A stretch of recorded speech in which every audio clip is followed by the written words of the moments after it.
Welcome back. We just recently passed the 4-year anniversary of the first reported case of COVID-19 in Vermont.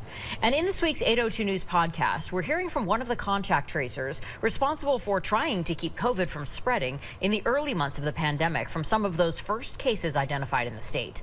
Let's take a listen to Health Department contact tracer Dan Daltrey. If we could just connect the dots, if it would just come together, but the problem is it was going out. It was going out. And that was one of the earliest signs that this thing is not going to be wrapped. After 3 weeks, we knew that regardless of working from 6 a.m. to 11:30 at night, we weren't going to stop this thing. It was beyond us. 802 News host Mark Johnson joins us now. Mark, what stood out to you the most about this conversation with Dan? Just how hard everybody was working, how they were operating with information that was changing by the hour, if not the day. There were a couple of cases where Dan talked about contacting people. The CDC would change the guidelines on what an infection, how an infection could happen. Was it 15 minutes exposure, 30 minutes? Having to call those same people back again and ask them the same questions. And just really, you know, I was just so struck by how dedicated, behind the scenes, so many people were working 16-hour days at times. Really moving and quite impressive.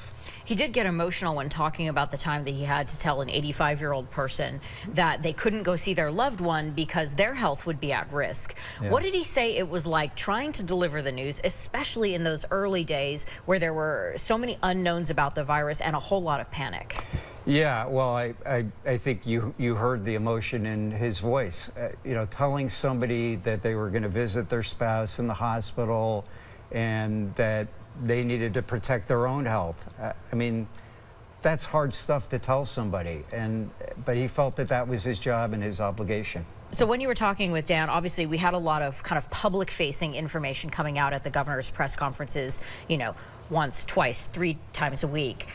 But behind the scenes, was there stuff going on that you think people didn't realize how much effort was being put into it? I for one, certainly had no idea that there were dozens, if not hundreds of people in the Vermont Department of Health, in other state agencies, who were, you know, literally working from 6 in the morning till 11 o'clock at night.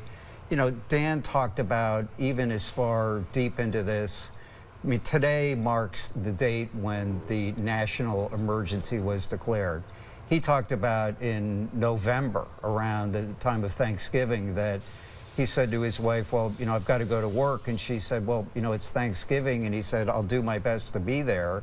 I mean, this is a guy who was all in, as he said, and willing to work on Thanksgiving because this was the public health event, hopefully, of our lifetime. Mm-hmm. And you can find the full conversation on the 802 News podcast on our website, WCAX.com, or wherever you get your podcasts. Mark, thanks for the time. Thank you.